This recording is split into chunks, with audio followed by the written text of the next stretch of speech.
Hello everyone, welcome to the series on the history of English literature.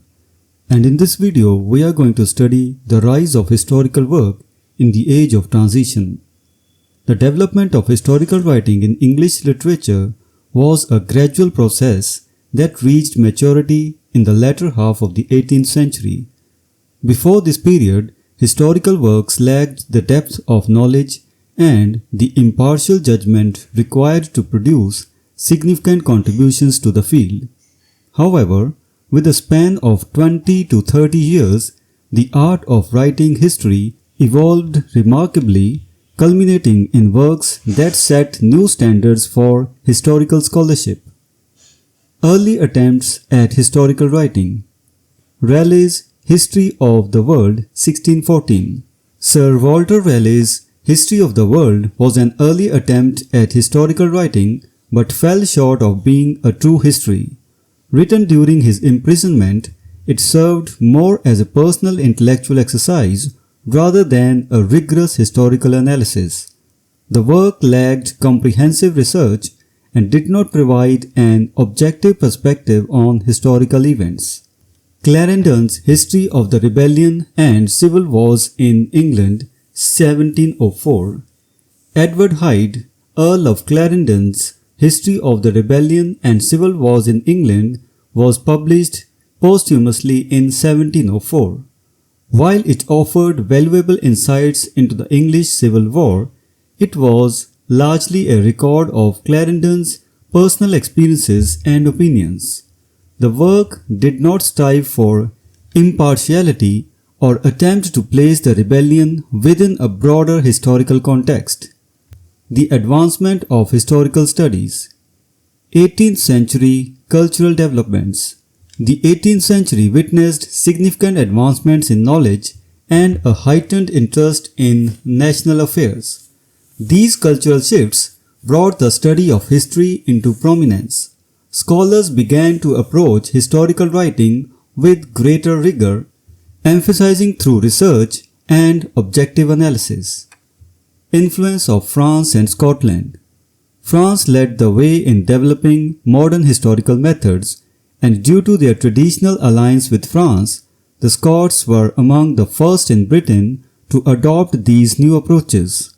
Scottish historians played a pivotal role in elevating the standards of historical scholarship in the English language. Significant historical works. David Hume's History of England 1754 to 1762. David Hume's History of England was one of the earliest works to reflect the new historical approach. Spanning from the invasion of Julius Caesar to the Revolution of 1688, Hume's work was praised for its clear narrative style and rational analysis. However, it lacked the depth of research necessary to make it truly groundbreaking. William Robertson's Histories. William Robertson, another Scottish historian, contributed significantly with works such as The History of Scotland 1759 and The History of the Reign of Charles V 1769. His writings were noted for their elegance and insight, but, like Hume's, did not fully meet the emerging standards of historical scholarship. Edward Gibbon's The Decline and Fall of the Roman Empire 1776 to 1788. Edward Gibbon's monumental work, The History of the Decline and Fall of the Roman Empire, marked the culmination of the development of historical writing in English. Published in 6 volumes between 1776 and 1788, Gibbon's work excelled in knowledge, method, and literary style.